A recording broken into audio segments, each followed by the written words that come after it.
वसुंधरा राजे ईश्वर की शपथ लेती हूँ कि मैं विधि द्वारा स्थापित भारत के संविधान के प्रति सच्ची श्रद्धा और निष्ठा रखूंगी। प्रति क्षण परिवर्तन प्रकृति का नियम है।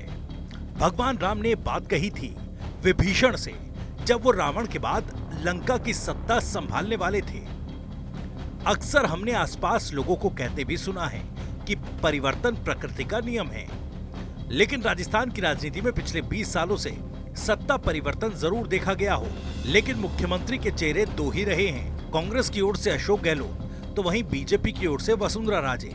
इस बार विधानसभा के चुनाव में कांग्रेस एक बार फिर से मुख्यमंत्री अशोक गहलोत की योजनाओं को लेकर मैदान में उतर रही है, तो वहीं बीजेपी ने पहली बार बिना मुख्यमंत्री के चेहरे के साथ ही सरकार की पिछली योजनाओं के बखान की बजाय केंद्र सरकार की योजनाओं और प्रधानमंत्री मोदी के चेहरे पर मैदान में उतरने का फैसला किया है। अब भले ही राजे को बीजेपी की ओर से प्राथमिकता नहीं मिल रही हो, लेकिन जैसे ही झालरापाटन से वसुंधरा राजे के टिकट का ऐलान हुआ, उन्हें बीजेपी की तरफ से मुख्यमंत्री के प्रबल दावेदार के तौर पर गिना जाने लगा। राजस्थान की सियासत में वसुंधरा का कद ही ऐसा है। वो 2 बार राज्य की मुख्यमंत्री रह चुकी हैं।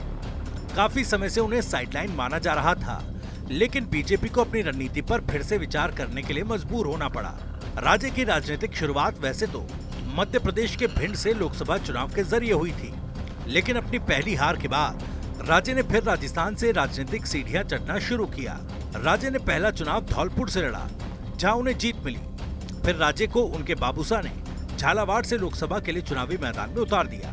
राज्य ने भैरव सिंह शेखावत की जन्म शताब्दी के मौके पर इसका जिक्र भी किया।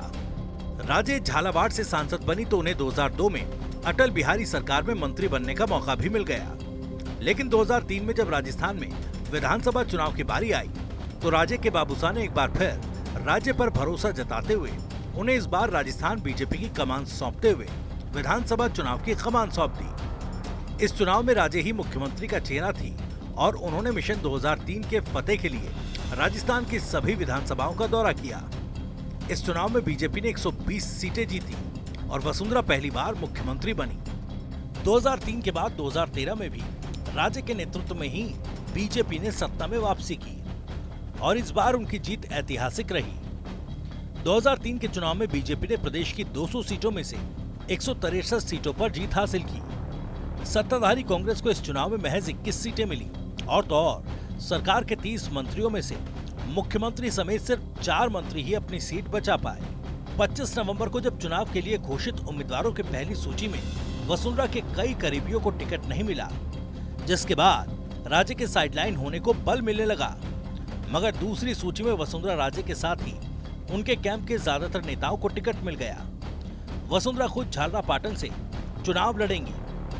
राजे झालरापाटन से 2003 से चुनाव जीतती आ रही हैं। कहा जा सकता है कि देर से ही सही, मगर बीजेपी को यह स्वीकार करने के लिए मजबूर होना पड़ा कि राजस्थान में कांटे के मुकाबले में वसुंधरा को अलग थलग करना पार्टी के लिए महंगा साबित हो सकता है। साफ है कि वसुंधरा का राजनीतिक प्रभाव और महत्वाकांक्षाएं उनकी पार्टी को चौकन्ना करती हैं।